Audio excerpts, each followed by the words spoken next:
ஓம் முருகா போற்றி. ஓம் சரவண பவ. என் அன்பு குழந்தையே, நீ கேட்ட நல்ல செய்தி இப்போது வரப்போகிறது. தூரத்திலிருந்து வந்து கொண்டு இருக்கின்றது.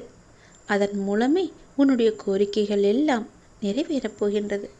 நீ எத்தனை வேண்டுதல்களை என்னிடம் வைத்தாயோ அது ஒவ்வொன்றாக உனக்கு நிறைவேறத் தொடங்கும். அந்த நல்ல செய்தி எப்போது வரும் என்று எதிர்பார்த்து நீ காத்திரு. விரைவாகவே வரும். அது உன்னை நோக்கித்தான் வந்து கொண்டிருக்கின்றது. நான் அனுப்பிய செய்தி அது. உன் வாழ்க்கையில் திருப்பு முனையாக இருக்கப் போகும் நல்ல செய்தி அது. உன் நியாயமான ஆசைகள் நிறைவேற தடையாக இருந்த பல வினைகளை நீ அனுபவித்து முடித்து விட்டாய். மேலும் இது போல தொடர்ந்து நீ செய்யும் பிரார்த்தனையாலும் நேர்மறை எண்ணத்தாலும் உன் வாழ்க்கையை சரியான பாதைக்கு நீ அழைத்து வந்திருக்கின்றாய். உன் முயற்சிகள் நிச்சயம் பலன் தரப்போகின்றது. உன்னுடைய நியாயமான ஆசைகள் நிறைவேறப் போகிறது. தூரத்திலிருந்து ஒரு நல்ல செய்தி உன்னை தேடி வரப்போகிறது. உன்னுடைய வாழ்க்கையில் அதன் மூலம் நல்லது நடக்கப் போகிறது. நான் உனக்குள் இருந்து என்ன செய்ய வேண்டும், எதை செய்ய வேண்டும் என்று அவ்வப்போது உனக்கு வழிநடத்த ஆலோசனை கூறுவேன். அந்த கோரிக்கையை ஏற்றுக்கொண்டு அதன்படி நீ நட. உன் வாழ்க்கையில் நீ அடைய வேண்டியதை நிச்சயம் அடைய நான் உனக்கு துணையாக இருப்பேன். என்றும் என்னுடைய துணை உனக்கு இருந்து கொண்டே இருக்கும். வெளியே சொல்ல முடியாத சில துயரங்கள் நீ உனக்குள்ளே வைத்திருக்கின்றாய். உன் கண்ணீரை மறைத்து கொண்டு நீ மற்றவர்களுக்காக உழைத்து கொண்டிருக்கின்றாய். என் முன்னே நீ அமர்ந்து கண்ணீர் வடித்ததை மற்றவர்கள் பார்த்திராமல் நீ மறைந்து கொண்டாய். கவலைப்படாதே, அதை நான் பார்த்துவிட்டேன். நான் உன் கண்ணீருக்கு காரணமாக இருப்பவர்களுக்கு அதை நான் உணர்த்தி காமிக்கின்றேன். உன் நிலையை நான் உயர்த்தி காமிக்கின்றேன். நீ என்னுடைய பிள்ளை. நான் உனக்கு எப்போதும் பலமாக இருப்பேன்.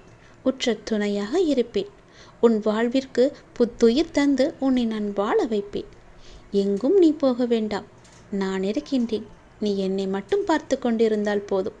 எல்லாவற்றையும் சரி செய்ய உன்னுடைய அப்பா நான் இருக்கின்றேன். என் தங்கமே, எதற்கும் பயப்படாதே.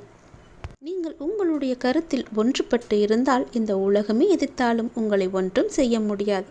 அதுபோலவே உங்கள் கருத்தில் நீங்களே முரண்பட்டு இருந்தால் இந்த உலகமே உங்களை ஆதரித்தாலும் உங்கள் வாழ்வில் நீங்கள் முன்னேற முயற்சி செய்யவே முடியாது, வெற்றி அடையவும் முடியாது. தோல்விகளாலும் பண பிரச்சனைகளாலும் உடல் உபாதைகளாலும் நீங்கள் துவண்டு கிடக்கின்றீர்களா? கவலைப்பட வேண்டாம். உங்கள் வாழ்க்கையில் நீங்களே அதிசயத்தக்க மாற்றங்களை உருவாக்கி கொள்ள முடியும். மிக மோசமான நிதிநிலையை மாற்றி செல்வந்தனாக மாறிவிட முடியும்.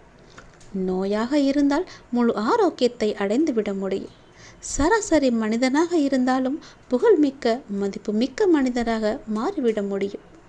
முடியாது, இயலாது, நடக்காது, ஆகாது, கிடைக்காது என்னும் எதிர்மறையான எண்ணங்களை நீ மாற்றியமைக்க வேண்டும். இது எல்லாம் உனக்கு சாத்தியமாக வேண்டுமென்றால் இவற்றையெல்லாம் நீ மாற்றி அமைத்துப்பார். மனதில் நேர்மறையான எண்ணங்களை ஆழமாக விதைத்திடு. என்னால் முடியும், நிச்சயம் நடக்கும், கட்டாயமாக எனக்கு கிடைக்கும் என மனதில் உறுதி கொண்டு பார். நம்பிக்கை உனக்கு பிறக்கும். நம்பிக்கை பிறந்தால் தன்னம்பிக்கை மூலம் உனக்கு வெற்றி கிடைக்கும். நம்பிக்கைதான் எண்ணங்களை தொடர்ந்து மனதில் பதித்து கொண்டே வரும். அப்படி வந்தால் அது ஆழ்ந்த நம்பிக்கையாகி விடுகிறது.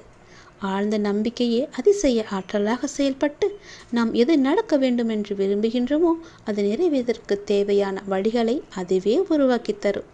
நிச்சயம் உருவாகும். அந்த இறைவனின் மனமே உன்னுடைய ஆலயமாக உன் மனதே இருக்கின்றது. உனக்கான தவம் எல்லாம் முடிந்துவிட்டது. இத்தனை நாட்கள் உனக்காக தான் தவம் இருந்தேன். நான் எனது கண்களை திறந்து பார்க்கப் போகின்றேன். உனக்கான பல வரங்களோடு வந்திருக்கிறேன். வருகின்ற வருடம் உன் வாழ்வில் பல அற்புதங்கள் நிகழப் போகின்றது.